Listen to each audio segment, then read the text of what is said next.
Welcome to Unhinged Magi!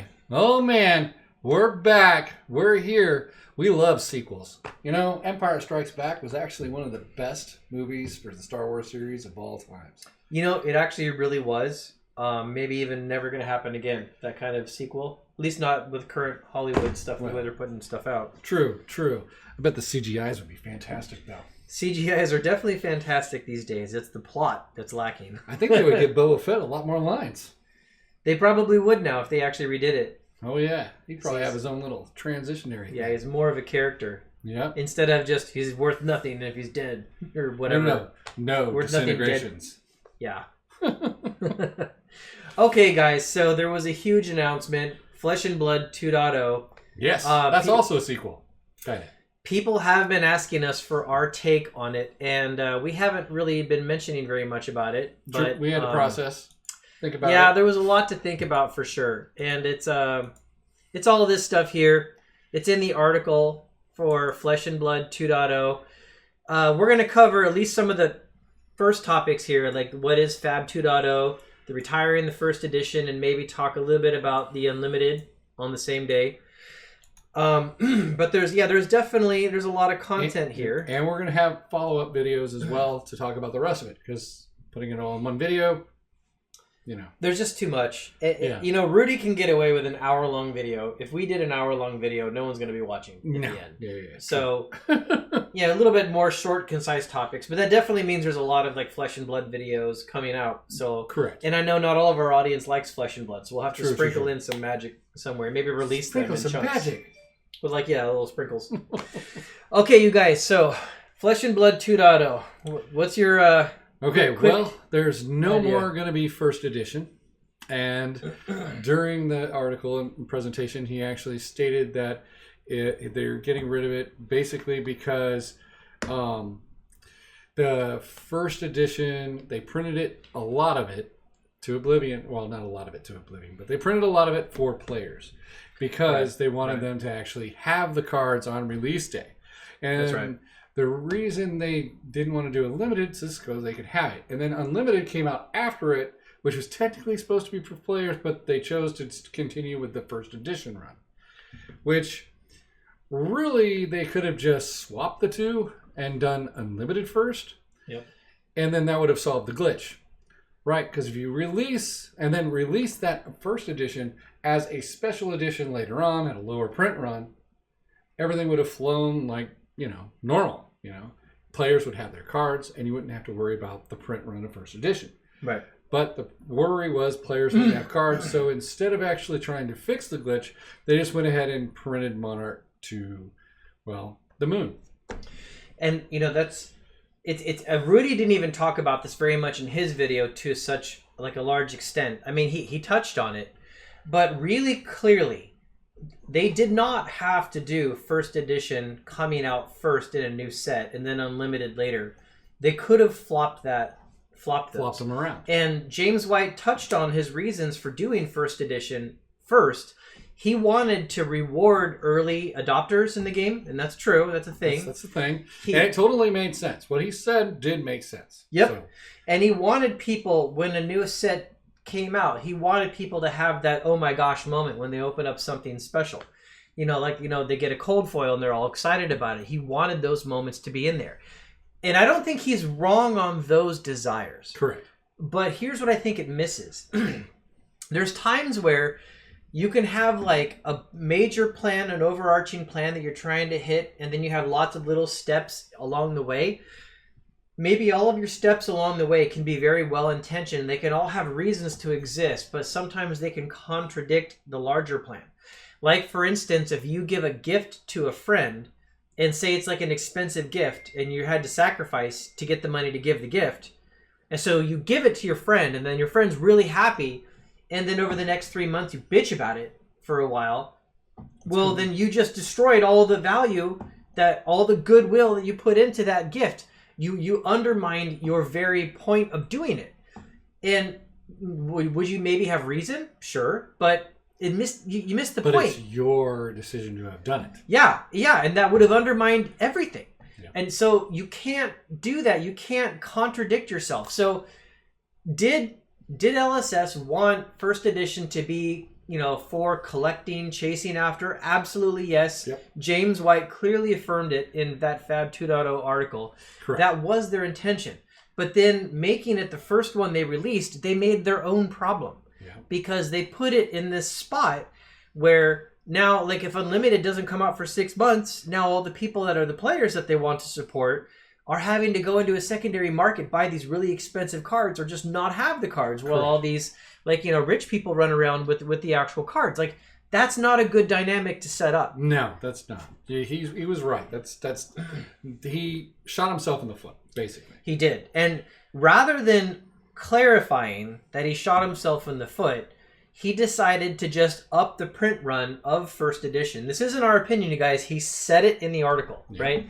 It's there. He upped the print run of the first edition until the point where even James White himself in the article said it's not special anymore. Correct. And when it's not special, why even do it? And that's not a wrong perception. The why even do it is the correct perception at that point, but it's devoid of the clarity that, like, it is there because you did this, because you decided to do first edition first, and then rather than keeping first edition rare, bringing Unlimited forward, right, and solving that problem with the system you already created, he just started increasing the first edition. And that increasing of first edition was throwing collectors under the bus. Correct. And he did not make an announcement that it was going to be overprinted. He didn't make the announcement of even how much would be printed. Right. So but he still left the impression that it was going to be limited.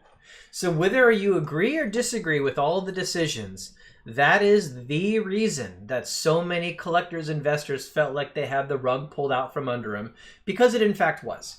And James, like, he's made a great game. We're actually going to give him... Yeah, we're not saying that the game's bad.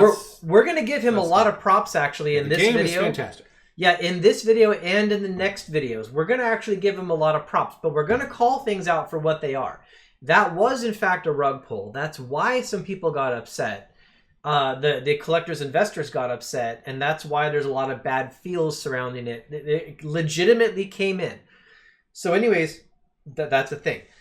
So let's go back over to the FaB 2.0 article, so we can be clear about it, and like we can show it while we're talking, maybe. Woot. And we're on screen too. Yeah, we're still on screen. Isn't that the miracles of technology? Okay, so yeah, the FaB 2.0, deciding to retire first edition. I mean, Rudy said it in his video also, like, and we not only do we agree, but we've actually been saying it for about a year. Yeah.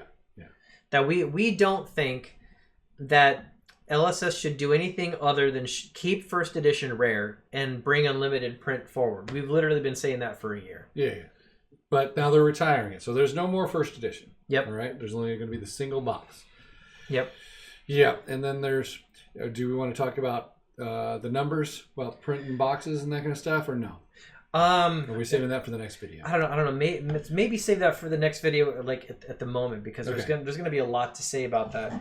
I don't actually think that the whole FaB 2.0 plan is like a bad plan. Actually, I think it can work.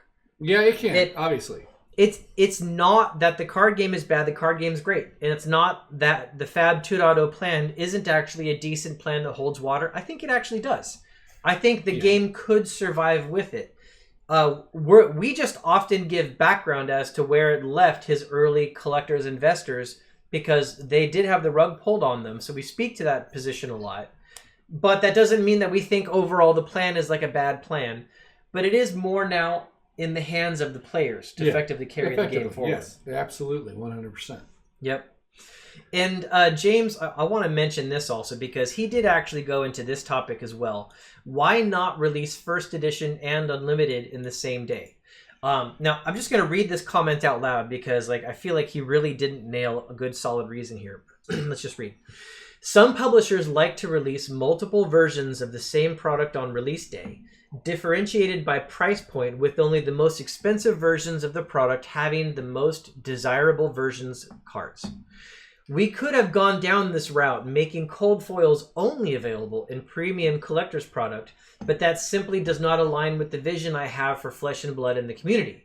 Call me old-fashioned, but I want every fan who cracks a Flesh and Blood booster to have a chance at that moment of joy when you open a cold foil legendary or fabled. The moment of joy is priceless and something that I want to preserve as being possible for all Flesh and Blood fans. The photos that have been sent over to us over the years capturing those moments of joy really meant a lot to us. Okay, so you still get that moment of joy if you open a first edition box. If you open an unlimited box, if you pull a fabled legendary rainbow, you're going to be just over the moon as well. Yeah, actually, it's so freaking rare anyways. Yeah, when I pull a legendary out of like a pack of unlimited, I'm very happy about it. Yeah. And I've never yet in my life pulled a fabled. If I did, I would be extremely happy. I haven't pulled any fables yet. I bought them, but I haven't pulled any. Yeah, but even a foil majestic makes me excited when I crack one of those out of a pack, actually. True. I get excited about that. So I don't really honestly feel like those moments of joy are stolen. Exactly. But, so go ahead. Every user or every person who's opening a box will have their moment of joy regardless of whether it was first edition or whether it was unlimited. Okay? So merging them into one box, well, when we talk about numbers, then I'll explain my thoughts on that. But we're not talking about numbers today. But it's also interesting to me that he describes the unlimited as not having the experience of like, oh my gosh, this is awesome when you crack a pack. That's interesting to me because, okay, if he truly believes that, then in his James White's perspective, he's literally telling you he doesn't think cracking unlimited has that kind of moment of joy. Yeah. It's missing that. I first of all don't agree, but it's interesting that he doesn't think that that's actually there. So I would actually question that a little bit. And again, when you first release a set onto a player base, like what's your goal? Are you trying to get cards out there so people can play with? Or are you trying to have this very rare special moment if someone hits something big?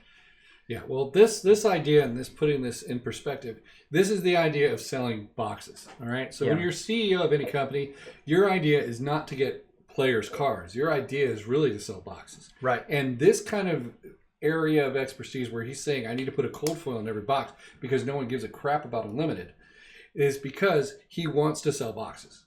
Yep. However, he's not he's saying that he wants every player to have an experience to open their cold foil. Yeah.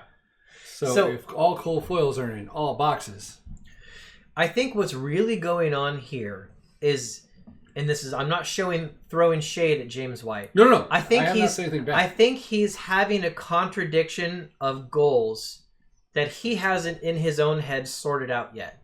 If his goal was to make first edition on Unlimited to satisfy collectors and players, which we know that's his goal, he's said it in the past. If we know that's one goal that he's got, he's undermining his own goal by then switching back and saying like, but I want everyone to have access to cold foils. Then why do you sell anything other than just first edition? Like, why do you even sell Unlimited if you want everyone to have access to that?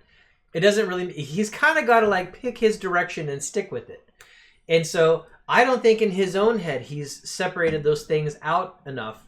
And so that is ultimately the reason why he created this situation for himself by making first edition unlimited, but then putting the first edition out there and not the unlimited so the players couldn't actually get cards unless they bought first edition. Right. And now he's merged them into one box, right? So there's no first edition.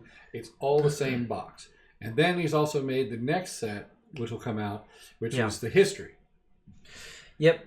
So of the videos that we make on this topic, you guys, this one is going to come off as the most negative. I don't mean for this one to so much be negative. I'm not super bearish on Flesh and Blood overall. I'm not negative on it from a big perspective. We're trying to be clear because we have messaging that we've been giving on our channel for like the last year. Yeah. And this message that he put on this, it very much aligned with exactly what we've been telling you.